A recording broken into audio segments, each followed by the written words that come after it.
Uh, Good morning, everyone. Thank you very much, Suzanne. I hope that everybody has had a good cup of coffee before we start. I know that I've had a good jolt before I present my presentation. Before I dive in, I wanted to say that yesterday we had some really great presentations about hydrology and engineering, and I'm neither one of those people. I'm a social scientist, and so I have a very different presentation for you today compared to what was presented yesterday. When my research partner and I were thinking about precision agriculture, this was back in 2016, 2017, thereabouts, I had the idea that it would be really cool to perhaps begin a study of precision agriculture by surveying irrigators within the Tabor Irrigation District. And so I pick up the phone and I call Chris Gallagher and talk about a little bit about the study. And Chris says, well, if you want to do the study in the TID, then I would suggest that you talk to our board members, come to a board member meeting, and you can pitch your idea, and we'll see how it goes. I'm really just actually trying to gain their trust because they don't know me very well. And so I prepared myself, got all my notes together. I went to the board meeting, and I'm enumerating all the things that I would like to do with the study, you know, how we would data collect and how I'd analyze the data and produce the results and how they would be distributed. And then near the end of the presentation, I talked a little bit about my credentials and the kind of studies that I've been involved in. And the very last thing that I said was,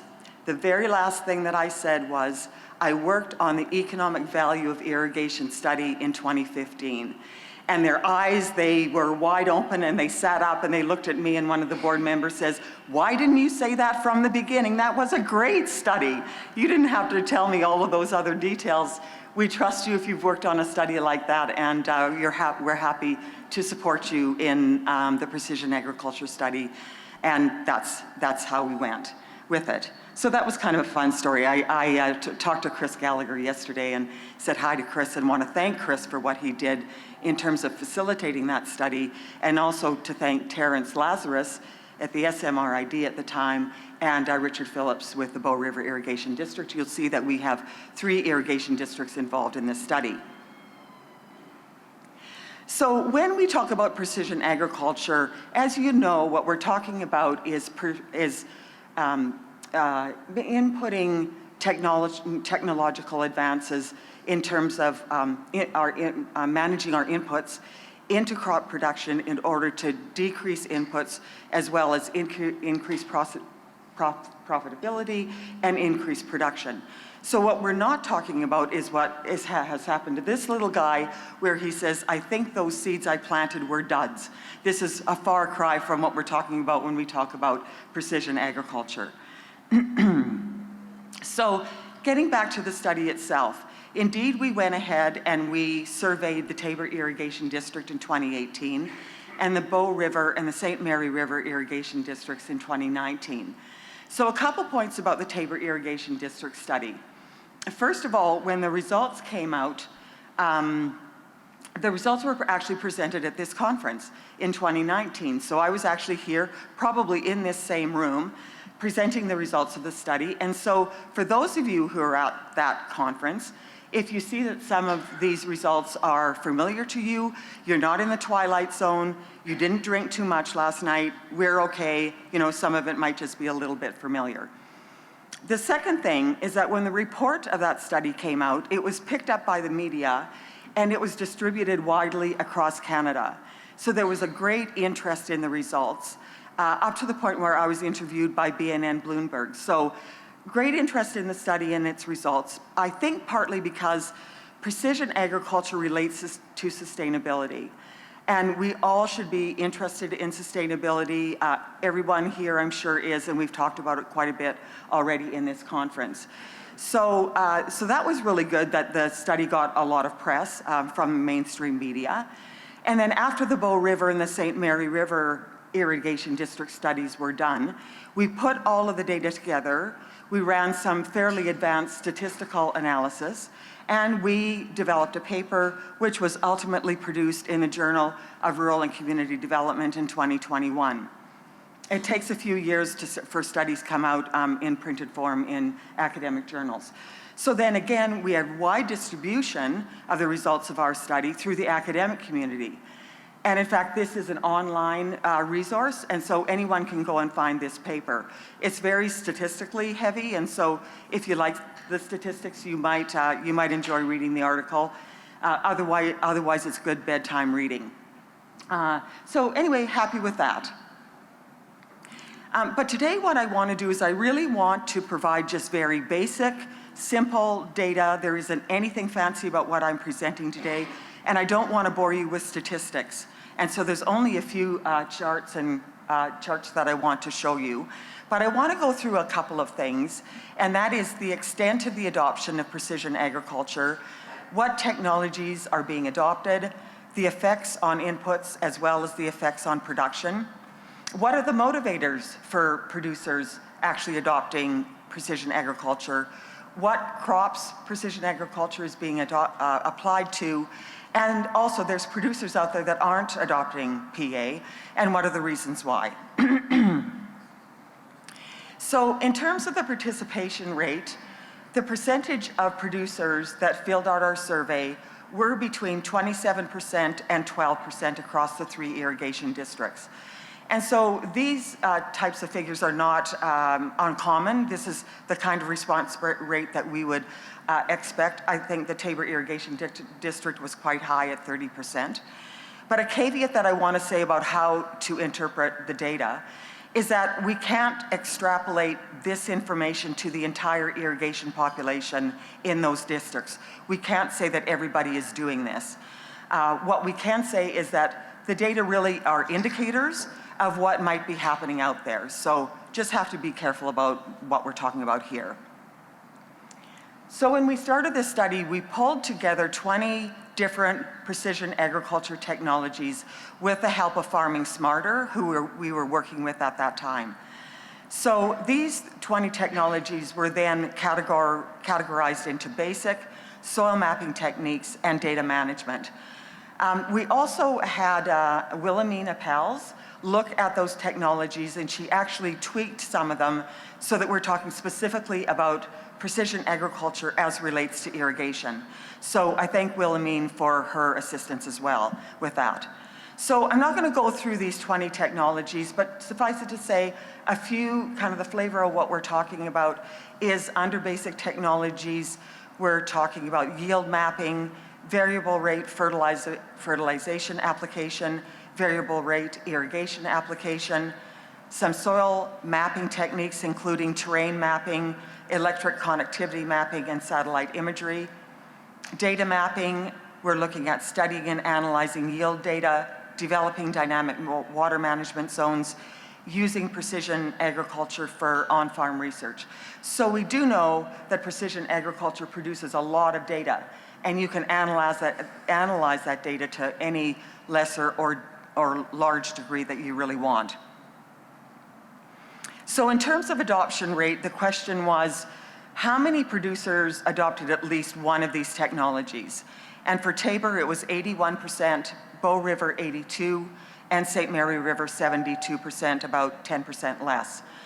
And these statistics are not inconsistent with other studies of Western Canada when it comes to the adoption of precision agriculture. So we expect as much as what these data are showing us.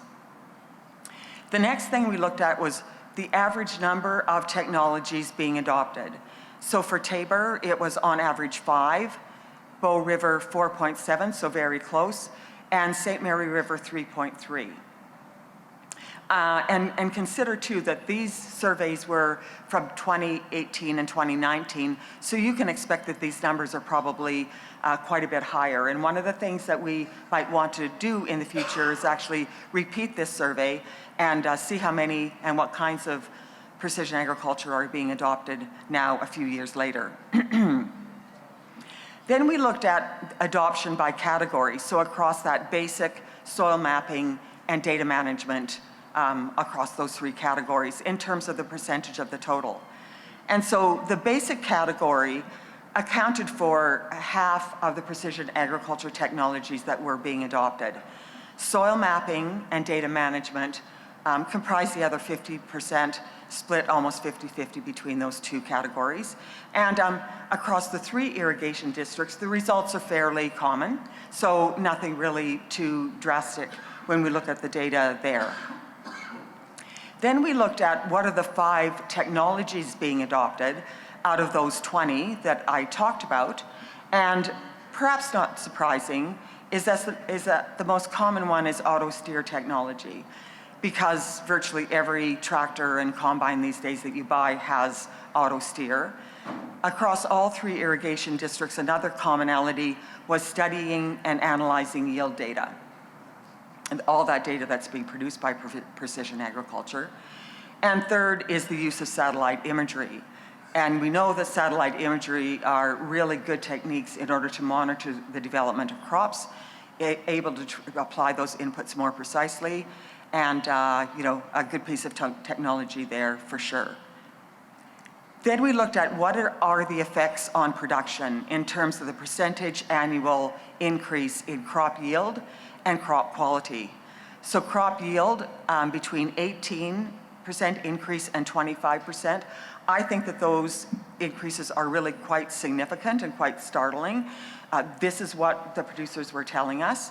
And so certainly some very, very positive effect on crop yield as well as crop quality, 16 to 24%.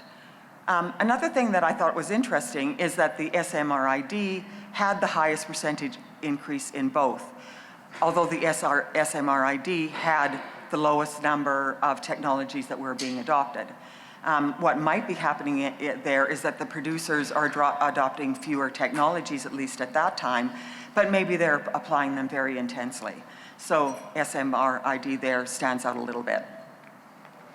And then what are the effects on inputs in terms of the annual increase, annual decrease in averages when we looked at irrigation water, fertilizer, herbicide, and pesticide use? So it is within this table that we're really talking more about sustainability, right? Because any of these inputs, if there's a decrease in them, that's good for the ecology. And so irrigation water, certainly some good figures there, 21% reduction to 26%. And this is also not inconsistent with what we've heard over many, many years, where irrigation efficiencies are resulting in less and less water being used. So the results of this study are really adding credence to those figures as well. Fertilizer application, 15% reduction to 22% reduction. Remember in 2018 and 2019, I guess if you're looking back, you can maybe think about what the price of fertilizer was then compared to what the price is now, and it's a whole lot higher, is my understanding. And so one would think that producers are more than ever trying to reduce that fertilizer application as much as possible. If precision agriculture helps with that, that's just great. Herbicides and pesticide application is also down. What are the 5 top motivators for adopting precision agriculture? Maybe not surprisingly is that the top of mind across all irrigation districts is a reduction in energy costs. And again, those energy costs have really increased since we conducted this survey. A second motivator is to increase crop yield. And we saw that in fact, those crop yields have increased quite substantially using precision agriculture. Another cost factor was reducing machine time. So costly to operate those machines, costly in terms of labor. Good news if you can increase those costs as well. And then also to increase crop quality. And crop quality we saw in the previous chart is also positively affected by precision agriculture. And then we want to look at what land are the technologies being applied to. So we asked, if you're designating where your precision agriculture technologies are going, is it between irrigated land or dry land? And so for the TID, 92% is applied to irrigated land. And this makes sense. If one of the main motivators is cost reduction, within irrigated land, in the TID, lots of specialty crop production, which are high, very high input cost crops. And so 92% of precision agriculture is applied there versus only 9% of dry land. In the Bow River, it's a little bit of a different story. The designation is between 70% and 30%. And for the SMRID, it's between 80 and 20.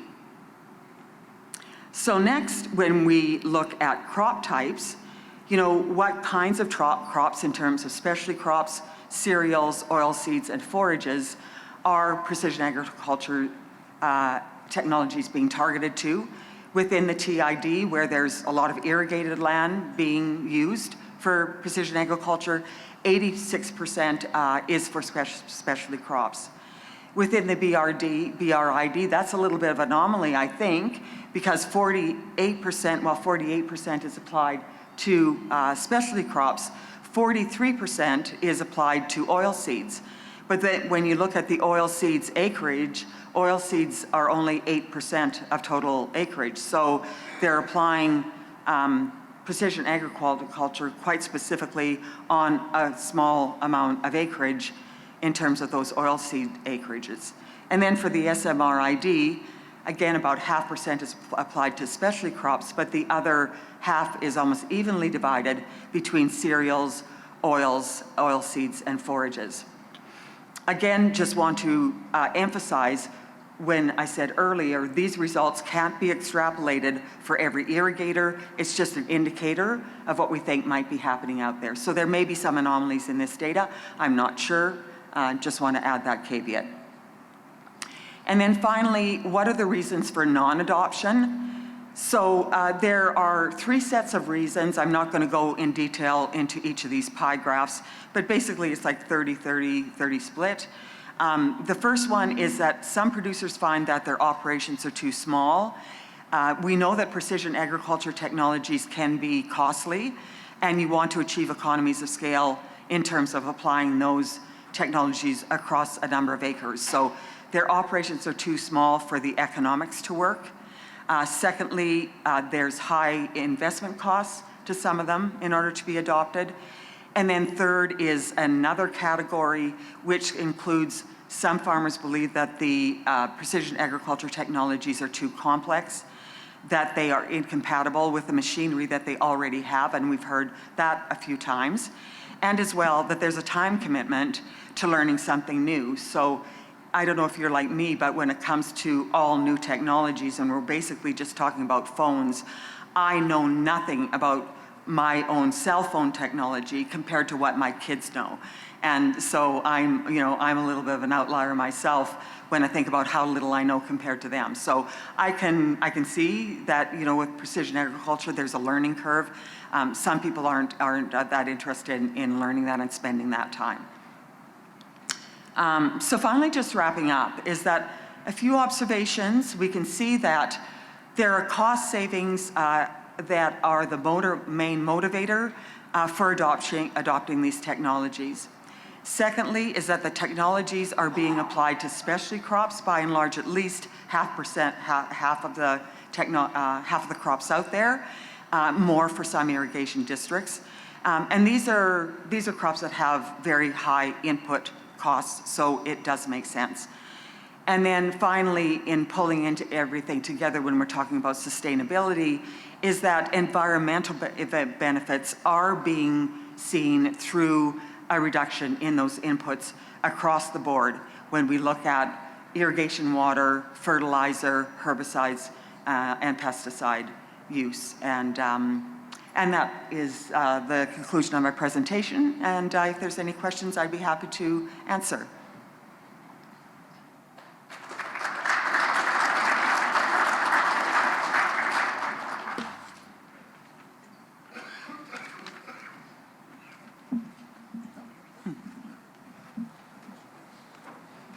I was just wondering what technologies were really uncommonly used?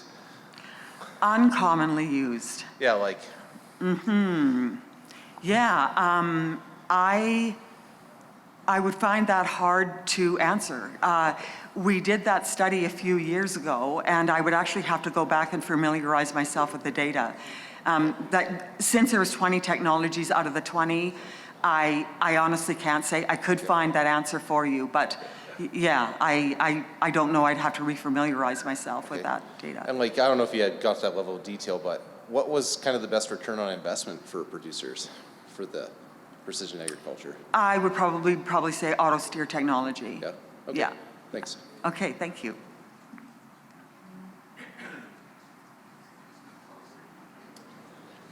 Thank you. Just a quick question. Did you, in your study at all, record or have any gathering of the information of individuals who did adopt the technologies, but then later unadopted them or stopped using any of the precision-ag technologies? Yeah, that's maybe a really good question to ask. We actually didn't ask that question. Our assumption was that if they adopted the technology, they would continue. We did know that for those that adopted the technology, that there was a strong indication that they were happy with the technology and they were going to adopt more in the future. That was one of the slides that I didn't put up, but there was a strong indicator that there was going to be consistent adoption of precision agriculture in the future. But those that started and stopped, it actually wasn't a question that we did consider. So no, we didn't ask that question, but we could have, yeah.